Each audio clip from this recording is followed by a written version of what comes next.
वंदे मातरम। आप सभी का नेटवर्क 10 के खास कार्यक्रम चर्चाएं खास में स्वागत है। भारत के प्रधानमंत्री नरेंद्र मोदी 2 से 4 मई तक 3 देशों की विदेश यात्रा पर हैं और ये यात्रा ऐसे समय में है जब रूस और यूक्रेन के बीच लगातार युद्ध छिड़ा हुआ है। मोदी 6 महीने बाद किसी देश की यात्रा पर जा रही हैं और ये भी कहा जाए तो इसमें भी कोई गलत नहीं होगा कि इस साल की उनकी पहली विदेश यात्रा है। बेशक मोदी का ये दौरा महज 3 दिनों का ही है, लेकिन इसमें उनके कई महत्वपूर्ण कार्यक्रम होंगे जिसमें उनके दौरे के मकसद ही था ली जा सकती है और इसी पर आज की हम चर्चा करेंगे। तो प्रधानमंत्री नरेंद्र मोदी 3 दिन के दौरे पर हैं, 3 देशों का वो दौरा करेंगे। जर्मन के चांसलर से वो मुलाकात करेंगे, यानी जर्मनी, फ्रांस और डेनमार्क के दौरे पर वो रहेंगे और उनका ये दौरा बेहद ही खास माना जा रहा है, कई मायनों में महत्वपूर्ण।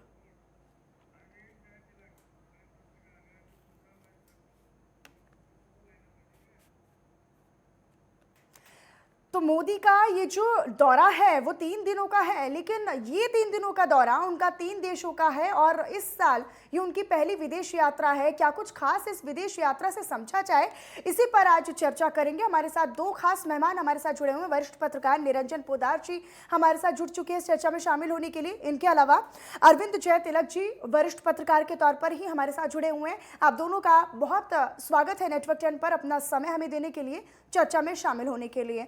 लेकिन अरविंद जी, चर्चा की शुरुआत आप ही से करूंगी। देखिए, बड़े लंबे अंतराल के बाद अगर हम कहें कि प्रधानमंत्री नरेंद्र मोदी किसी विदेश यात्रा पर जा रही हैं, वो भी यूरोप के बेहद ही महत्वपूर्ण 3 देशों की यात्रा पर, डेनमार्क, फ्रांस और जर्मनी, किस तरीके से देखा जाए उनका ये दौरा? आपने सही कहा, एक लंबे अंतराल के बाद प्रधानमंत्री जी का विदेश दौरा हो रहा है। 2020 में उन्होंने कोई यात्रा नहीं की और 2021 में 3 देशों की यात्रा की और आपने सही कहा कि इस वर्ष जो है उनकी पहली यात्रा है। क्योंकि 3 दिन में 3 देशों की यात्रा है और ये जो 3 देश है जिसमें जर्मनी और फ्रांस विशेष रूप से भारत के लिए बहुत ही महत्वपूर्ण देश है। चाहे वो आर्थिक कारोबार का मामला हो, चाहे सामरिक। अगर इन देशों के भारत के साथ संबंधों का अगर हम मूल्यांकन करें तो विगत 2 दशकों के दरमियान जो है दोनों देशों के बीच जो है भारत के जो संबंध रहे हैं नित नई ऊंचाई को छुए हैं।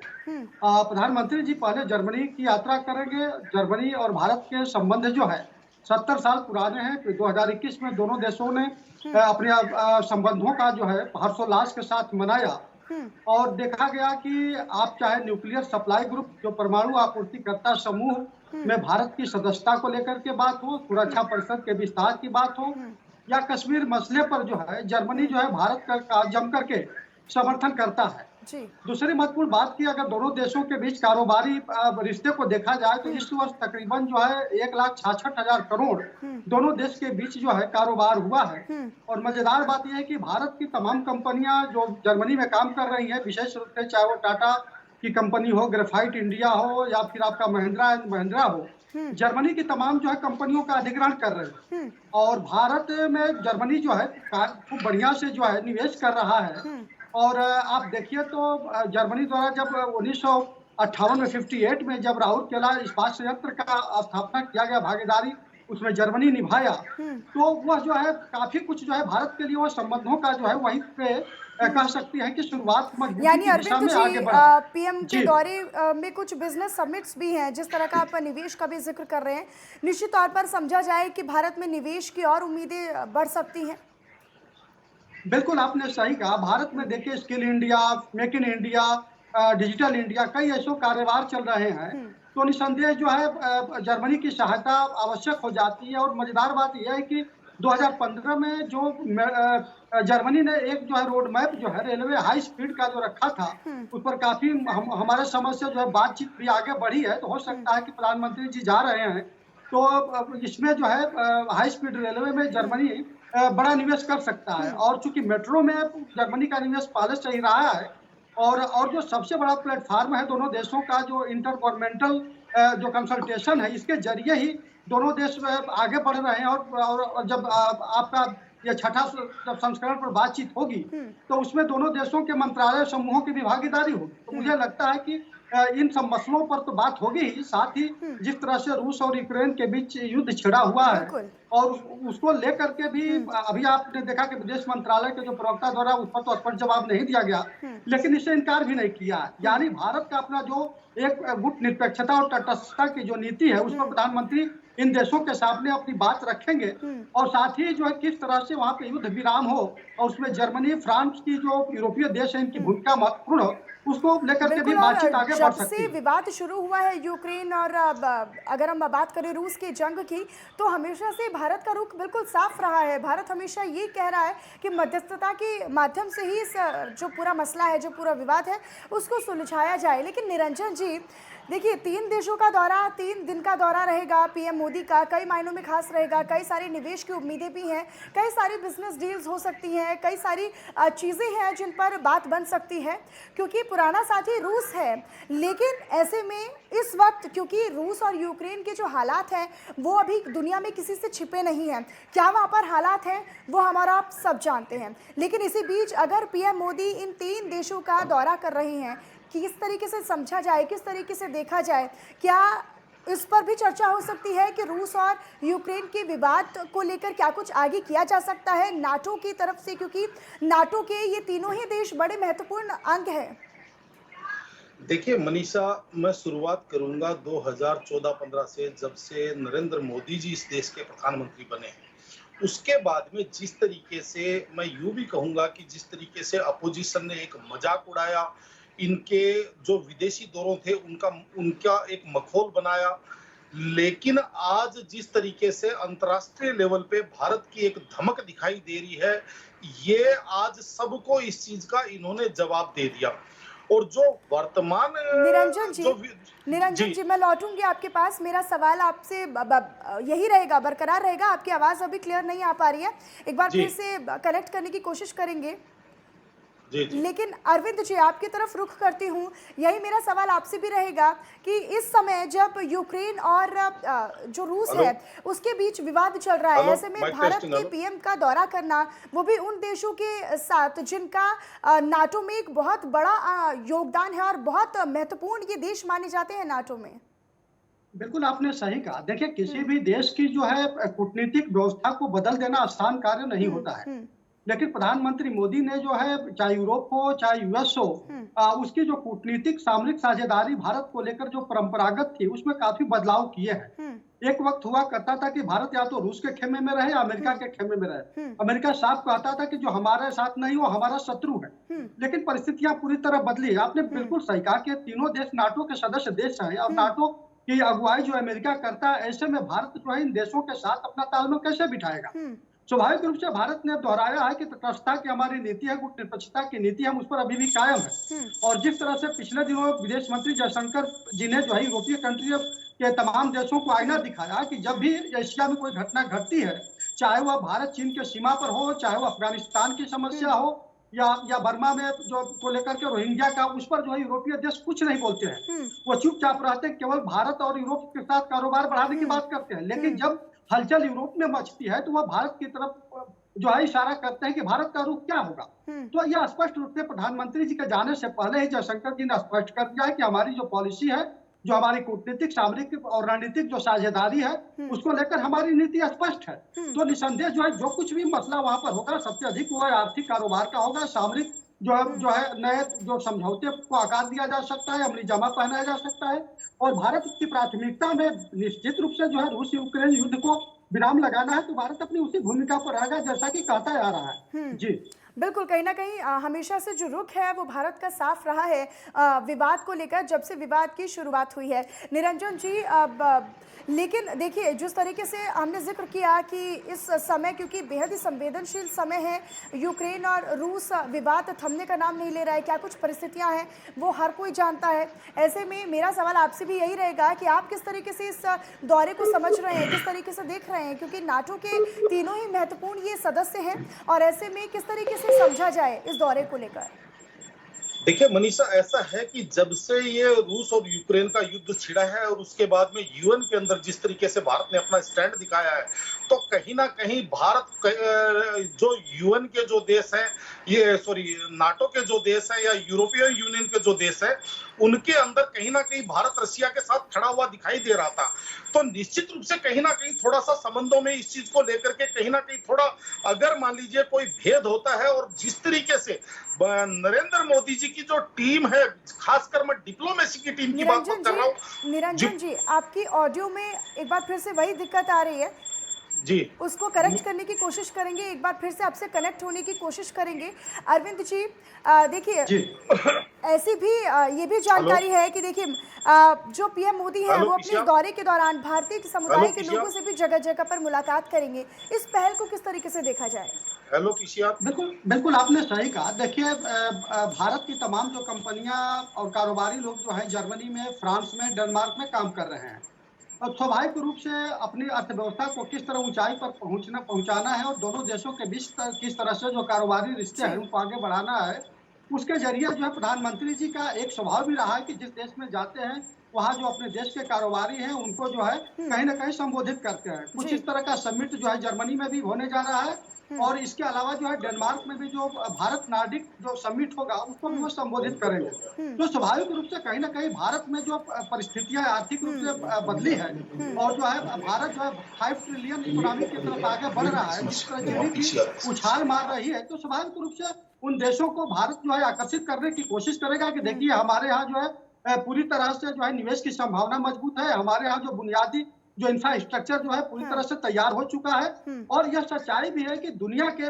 तमाम जो देश है भारत में निवेश करने को प्राथमिकता दे रहा है। एक वक्त था जब चीन में सबसे अधिक जो है निवेश हुआ करता था, लेकिन यह कोरोना के बाद जिस तरह से माहौल बदला है और भारत की स्थिति मजबूत हुई है, तो स्वाभाविक रूप से जो है इन देशों के, विशेष रूप से जो जर्मनी जो हमारा 7वां जो सबसे विशाल साझेदार है आर्थिक रूप से, और फ्रांस भी जो है आपने देखा किस तरह सामरिक समझौता फ्रांस के साथ बढ़ता जा रहा है, वो राफाल का मसला हो, चाहे आपने देखा कि 1998 में जब भारत परमाणु परीक्षण किया था तो उस समय दुनिया के सभी देश आर्थिक प्रतिबंध थोप रहे थे, लेकिन जो है फ्रांस जो है आगे बढ़ करके भारत का समर्थन किया, भारत का प्रोटेक्ट किया, और आपने देखा कि किस तरह राफाल के जरिए जो है भारत की सामरिक स्थिति को मजबूत किया है। तो स्वाभाविक रूप से इन देशों में जो हमारे आर्थिक कारोबारी जो समूह है तो उनको संबोधित प्रधानमंत्री जी करेंगे, और उन देशों के जैसे कि जापान, फ्रांस की जो है भारत में 1000 से अधिक कंपनियां काम कर रही हैं, और तकरीबन जो है फ्रांस में भी भारत की 400 से अधिक कंपनियां काम कर रही हैं। तो आयात निर्यात में किस तरह बैलेंस हुआ। अच्छा, दूसरी महत्वपूर्ण बात कीजिए कि मुक्त व्यापार समझौता को लेकर के जर्मनी के साथ भी, फ्रांस के साथ भी बात फंसी हुई है, जिसे एफटीए हम लोग कहते हैं, तो उसको लेकर के भी मुझे लगता है कि कुछ बात आगे बढ़ेगी, क्योंकि जब ये एफटीए का जो है मसला जब सॉल्व हो जाएगा तो निस्संदेह जो है जो आज जो कारोबारी रिश्ता है उसमें तकरीबन 20% की वृद्धि हो सकती है। मनीषा, ठीक अरविंद जी। निरंजन जी, देखिए लगातार हम इस बात का जिक्र भी कर रहे हैं कि इस बार क्योंकि रिश्ते जो हैं, अगर हम रूस से भारत के रिश्तों की अगर बात करते हैं निरंजन जी, तो वो भी बहुत पुराने, मजबूत और सशक्त हैं। ऐसे में फ्रांस के साथ भी जो भारत के रिश्ते हैं उनको भी 75 साल पूरे होने जा रहे हैं, और ऐसे में उनका ये दौरा फ्रांस का किन मायनों में खास समझा जाए? देखिए मेरी आवाज आ रही है मनीषा? जी बिल्कुल, अब आपकी आवाज मिल पा रही है। जी देखिए मनीषा, मैं आपको बताना चाहता कि 2014 के बाद में भारतीय राजनीति के अंदर जिस तरीके से परिवर्तन आया, नरेंद्र मोदी जी विशाल मैंडेट के साथ इस देश के नेतृत्वकर्ता जब बने, और उसके बाद में जिस तरीके से इन्होंने विदेशी दौरे किए, आपने देखा होगा उस टाइम विपक्ष कहीं ना कहीं इनका मखौल उड़ा रहा था, लेकिन उसके परिणाम आपको कालांतर में जाकर के उसके परिणाम पता चले कि हमारा मिडिल ईस्ट के देशों के साथ भी हमारे संबंध रहे, साथ में इजराइल के साथ भी हमारे संबंध रहे, हमारे संबंध रशिया के साथ भी अच्छे बने रहे, और अमेरिका के साथ भी अच्छे बने रहे। यानी कि परस्पर जो प्रतिस्पर्धी देश हैं उनके साथ हमने अपने संबंधों को कायम रखा, और एक अपने जो एक विदेशी संबंध है उनको एक नया आयाम नरेंद्र मोदी जी की टीम ने दिया।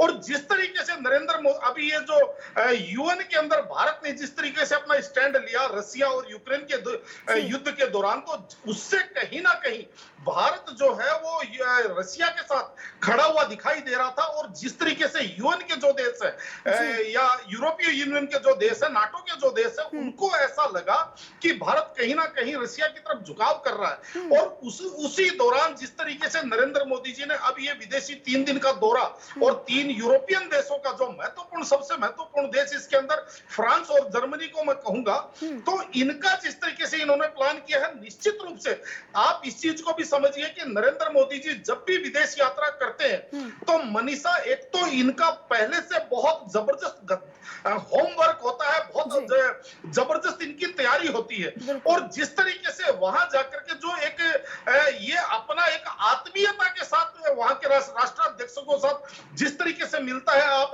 आपने ट्रंप के साथ देखा होगा, उससे पहले ओबामा के साथ आपने देखा होगा कि किस तरीके से एक जैसे नेक्स्ट लेवल के संबंध जैसे नजर आते हो, उस तरीके से ये अपने एक आत्मीयता और जिस तरीके से गले मिलते हैं। तो आज नरेंद्र मोदी जी जिस तरीके से ये यात्रा कर रहे हैं, विदेश यात्रा कर रहे हैं अपने यूरोप की 3 देशों की, तो मेरा ये मानना है कि ये भारत की जो अभी नीति चल रही है कि ना आंख दिखा करके ना आंख झुका करके, आंख से आंख मिला करके, मेरे हिसाब से उसी नीति के ऊपर देश इस समय देश की जो इंटरनेशनल डिप्लोमेसी उसी दिशा में आगे बढ़ रही है। बात कर रहे हैं और समझौतों की हम लगातार बात कर रहे हैं, ऐसे में माना ये जा रहा है हालांकि कि ये जो पीएम का दौरा है 3 देशों का और 3 दिन का ये दौरा, लेकिन ये बायलैटरल मुद्दों पर सीमित है। लेकिन क्या नए बदलाव आ सकते हैं? क्या नीतियों में बदलाव आ सकता है? क्या फॉरेन पॉलिसी को बदला जा सकता है? क्या उनमें कुछ ऐसे बड़े समझौते जो आने वाले वक्त में भारत को और मजबूत करें, या फिर भारत के साथ इन तीनों देशों के रिश्तों को और मजबूती दें और सशक्त इनके रिश्तों को बनाए? मेरे से पूछ रहे हैं ना? जी निरंजन जी, मेरा सवाल आपसे है। देखिए मनीषा, मैं आपको बताना चाहता हूं, आज समस्त जो विश्व है वो भारत की तरफ देखता है, क्योंकि भारत अपने आप में एक इतना बड़ा बाजार है। 140 करोड़ यहाँ पे ये मान के चलिए कंज्यूमर है, ये यहाँ पे उपभोक्ता है। तो कोई भी देश भारत के साथ जुड़ना चाहेगा, केवल और केवल आवश्यकता है एक सफल नीति की और सफल प्लानिंग की।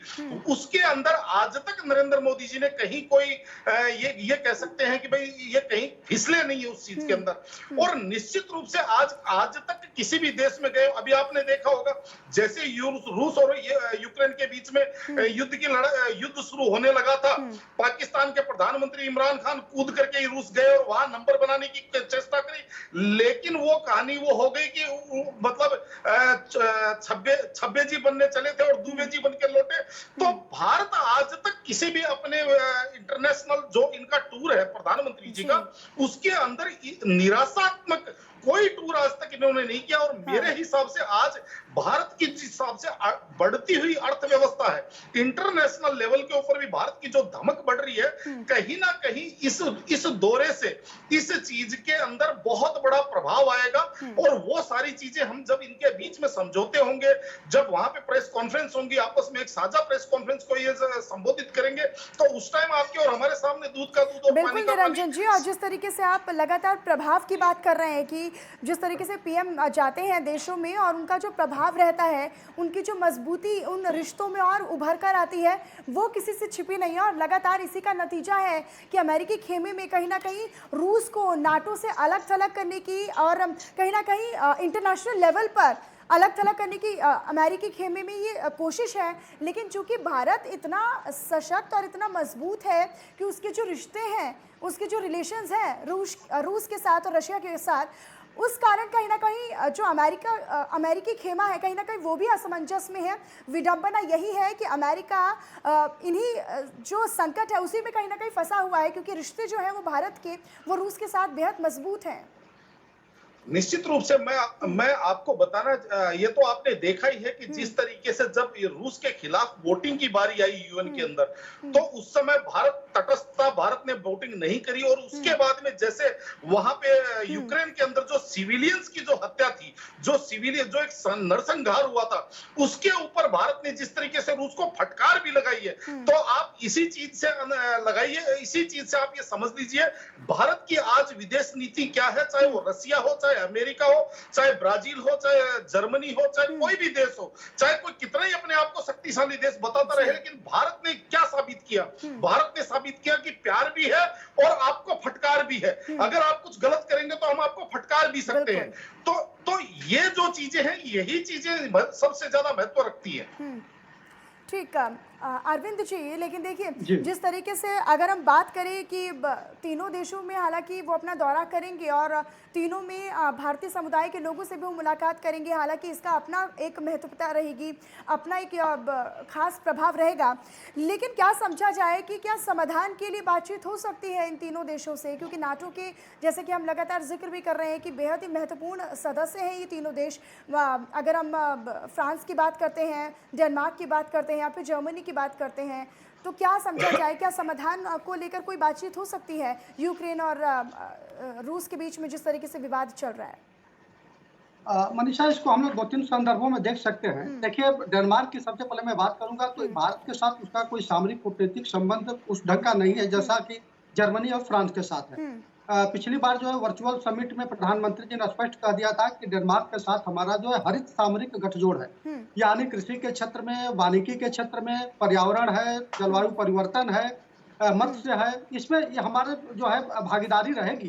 तो इसका एक अपना नजरिया है, अलग दृष्टिकोण है, और मुझे नहीं लगता है कि डेनमार्क की भूमिका जो है रूस यूक्रेन युद्ध में भारत के साथ कंधा जोड़ करके कुछ पहल करने की होगी, पहली चीज। हाँ। अब रही बात जर्मनी की, तो जर्मनी की यात्रा को मैं कुछ दूसरे संबंधों में भी लेता हूं, क्योंकि जर्मनी भारत में एक बहुत बड़ा निवेशक है, लेकिन भारत को जर्मनी से कुछ ऐतराज भी है। मसलन जैसे बेल्ट एंड रोड जो ये चीन की योजना है, जिसमें जर्मनी काफी जो है ऋण उपलब्ध करा रहा है, भारत को लेकर इसकी नाराजगी है।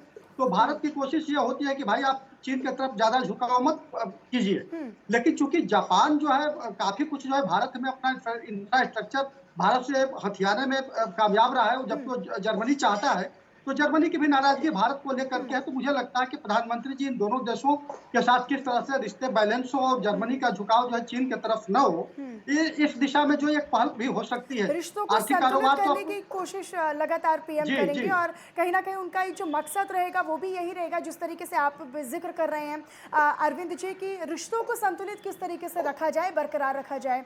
आप दोनों हमारे साथ इस चर्चा में शामिल हुए, आप दोनों का बहुत शुक्रिया हमें वक्त देने के लिए और चर्चा में शामिल होने के लिए। तो भारत के प्रधानमंत्री नरेंद्र मोदी 2 से 4 मई तक 3 देशों की विदेश यात्रा पर हैं। हालांकि बायलैटरल मुद्दों पर ये चर्चा रहने वाली है, ये मुलाकात रहेगी, लेकिन माना यह भी जा रहा है कि कोई ना कोई समाधान शायद इस मुलाकात और इस यात्रा के बाद रूस और यूक्रेन विवाद से जुड़ा कुछ निकलकर सामने आ सकता है। हालांकि विदेश यात्रा के बाद जब पीएम वापस लौटेंगे उसके बाद ये साफ हो पाएगा कि आखिरकार इस मुलाकात में, इस यात्रा में क्या कुछ भारत के लिए नई चीजें सामने आई। और चलिए फिलहाल मेरे साथ इस चर्चा में इतना ही। देश और दुनिया की तमाम और खबरों के लिए आप बने रहिएगा नेटवर्क 10 के साथ। जय हिंद।